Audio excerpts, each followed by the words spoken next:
Hedges, an ordained Presbyterian minister, gave this sermon on Sunday, the 13th of October 2009, at the Claremont Presbyterian Church. Immanuel Kant coined the term radical evil. It was the privileging of one's own interest over that of others, effectively reducing those around you to objects to be manipulated and used for your own ends.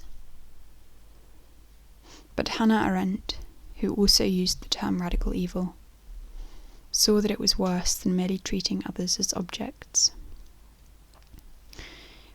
Radical evil, she wrote, rendered vast numbers of people superfluous. They possessed no value at all. They were, once they could not be utilized by the powerful, discarded as human refuse. We live in an age of radical evil. The architects of this evil are despoiling the earth and driving the human species towards extinction. They are stripping us of our most basic civil liberties and freedoms. They are orchestrating the growing social inequality, concentrating wealth and power in the hands of a cabal of global oligarchs. They are destroying our democratic institutions, turning elected office into a system of legalized bribery, stacking our courts with judges who invert constitutional rights so that unlimited corporate money invested in political campaigns is disguised as the right to petition the government or a form of free speech. Their seizure of power has vomited up demagogues and con artists, including Donald Trump and Boris Johnson, each the distortion of a failed democracy. They are turning America's poor communities into internal militarized colonies, where police carry out lethal campaigns of terror and use the blunt instrument of mass incarceration as a tool of social control. They are waging endless wars in the Middle East and diverting half of all discretionary spending to a bloated military. They are placing the rights of the corporation above the rights of the citizen.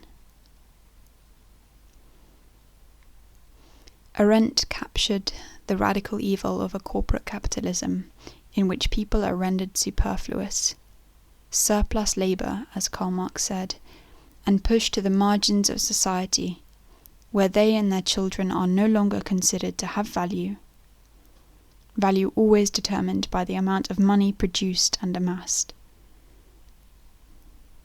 But as the Gospel of Luke reminds us, what is prized by human beings is an abomination in the sight of God.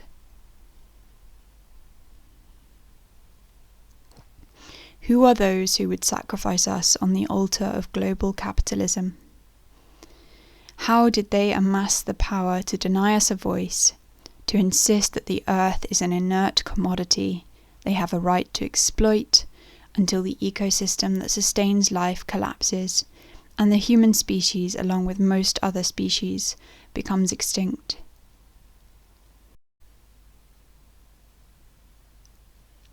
These architects of radical evil have been here from the beginning. They are the slaveholders who crammed men, women, and children into the holds of ships and sold them in auctions in Charleston and Montgomery, rending families apart, taking from them their names, language, religion, and culture.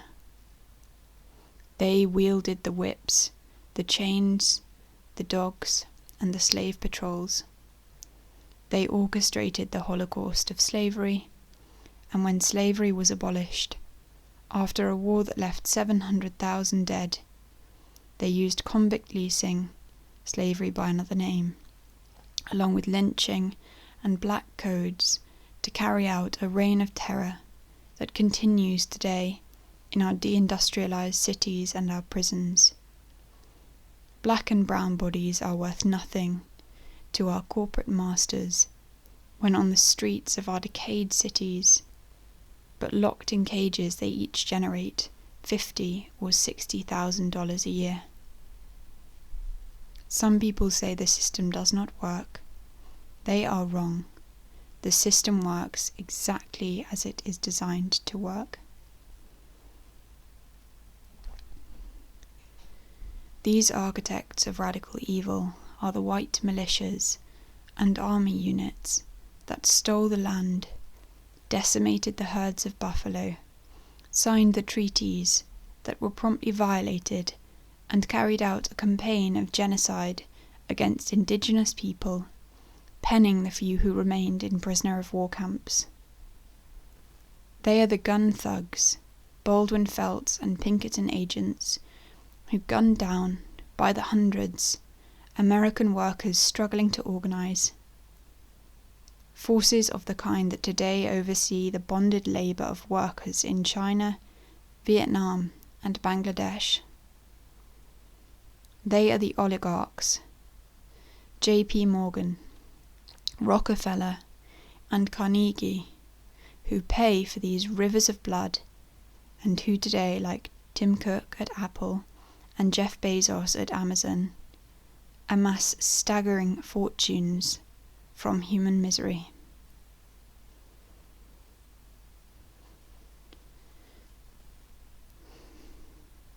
We know these architects of radical evil.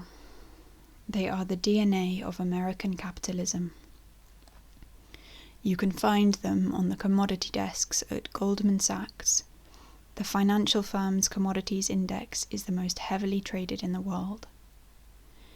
These traders buy up futures of rice, wheat, corn, sugar, and livestock and jack up the commodity prices by as much as 200% on the global market, so that the poor in Asia, Africa, and Latin America can no longer afford basic staples and starve. Hundreds of millions of people go hungry to feed this mania for profit. This radical evil that sees human beings, including children, as worth nothing.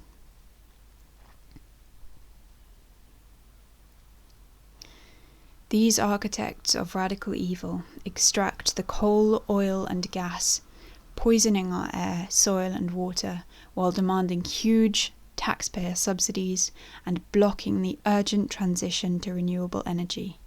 They are the massive corporations that own the factory farms, egg hatcheries, and dairy farms where tens of billions of animals endure horrendous abuse before being needlessly slaughtered, part of an animal agriculture industry that is one of the leading multifactorial causes of climate catastrophe. They are the generals and arms manufacturers. They are the bankers, hedge fund managers, and global speculators who looted $7 trillion from the US Treasury after the pyramid schemes and fraud they carried out imploded the global economy in 2007-2008. They are the goons in state security who make us the most spied upon, watched, monitored, and photographed population in human history. When your government watches you 24 hours a day, you cannot use the word liberty. This is the relationship between a master and a slave.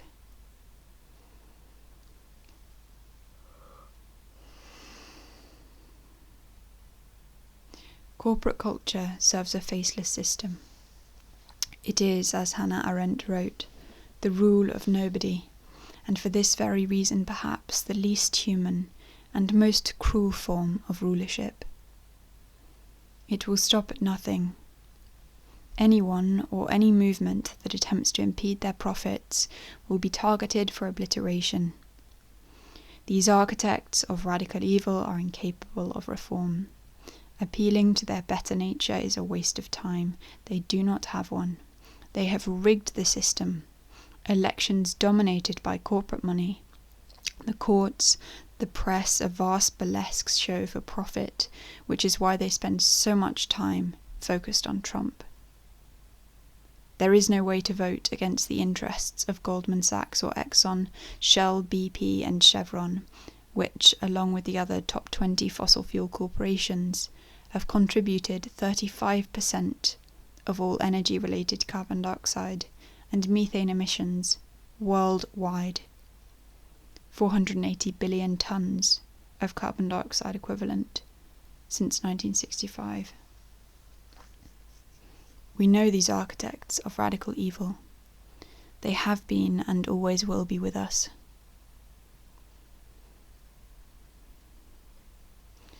But who are those who resist? Where do they come from? What historical, social, and cultural forces created them? They too are familiar. They are Denmark Vesey, Nat Turner, John Brown, Harriet Tubman, and Frederick Douglass. They are Sitting Bull, Crazy Horse, and Chief Joseph. They are Elizabeth Cady Stanton, Susan B. Anthony, and Emma Goldman. They are Big Bill Haywood, Joe Hill, and Eugene V. Debs. They are Woody Guthrie, Martin Luther King Jr., Malcolm X, Ella Baker, and Fannie Lou Hamer. They are Andrea Dworkin and Cesar Chavez. They are those who from the beginning fought back, often to be defeated by this radical evil, but knowing that they were called to defy it, even at the cost of their own reputations, financial security, social standing, and sometimes their lives.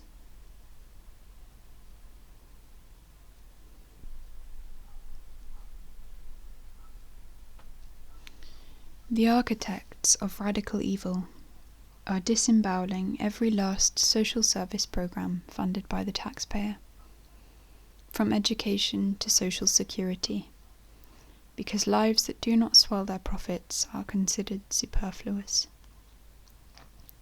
Let the sick die.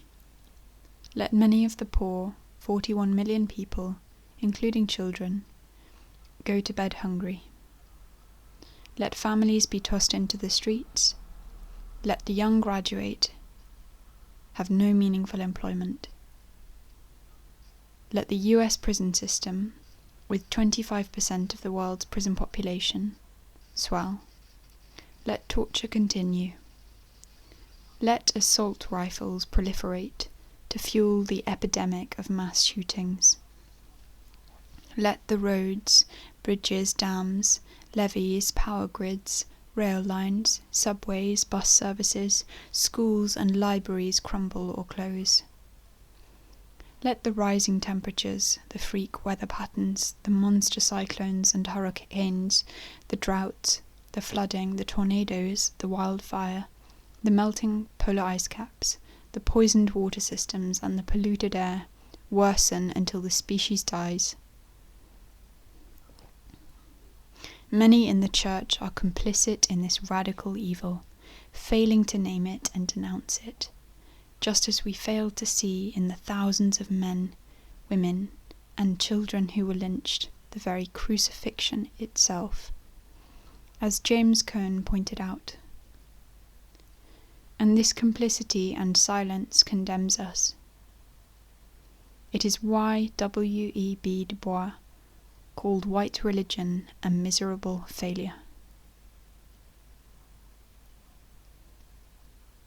Black people did not need to go to the seminary and study theology to know that white Christianity was fraudulent, Cone wrote in The Cross and the Lynching Tree.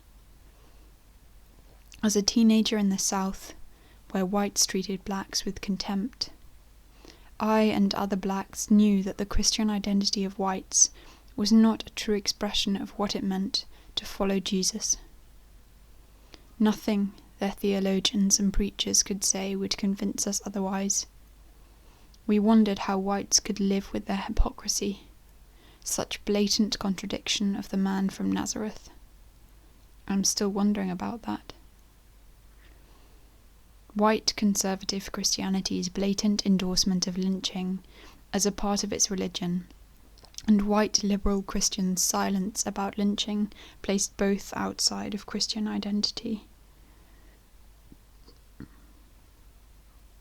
I could not find one sermon or theological essay, not to mention a book, opposing lynching by a prominent, liberal white preacher. There was no way a community could support or ignore lynching in America, while still representing in word and deed the one who was lynched by Rome. We have failed to denounce the Christian fascists who peddle a magic Jesus who will make us rich, a Jesus who blesses America above other countries and the white race above other races, a Jesus who turns the barbarity of war into a holy crusade for the heretics they are. And we have failed as well to confront the radical evil of corporate capitalism. Let us not once again render our faith a miserable failure.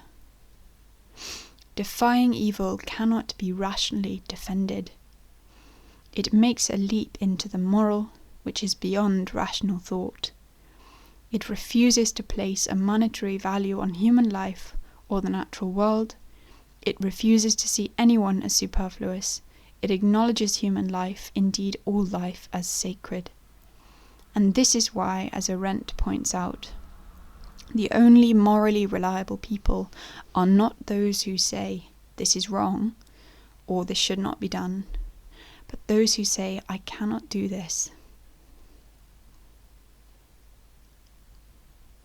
Those who come out of a religious tradition, any religious tradition, have a responsibility to fight this latest iteration of radical evil, which is swiftly ensuring that our species and many other species will not have a future on this earth.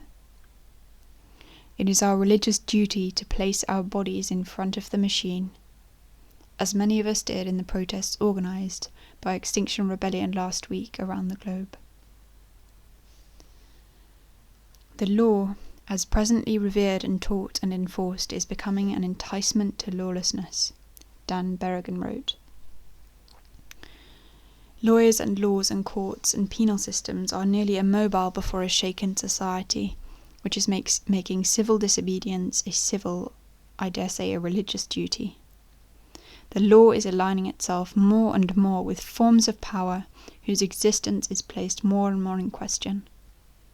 So if they would obey the law, people are being forced in the present crucial instance either to disobey God or to disobey the law of humanity.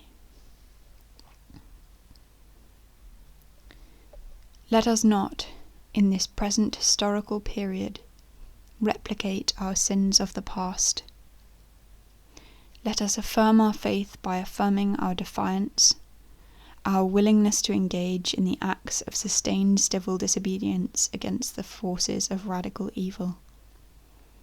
Let future generations say of us that we tried, that we were not complicit through our collaboration or our silence. There will be a cost. History shows us that. All moral battles have a cost. If there is not a cost, then the battle is not moral. Accept becoming an outcast. Jesus, after all, was an outcast. We are called by God to defy radical evil. This defiance is the highest form of spirituality.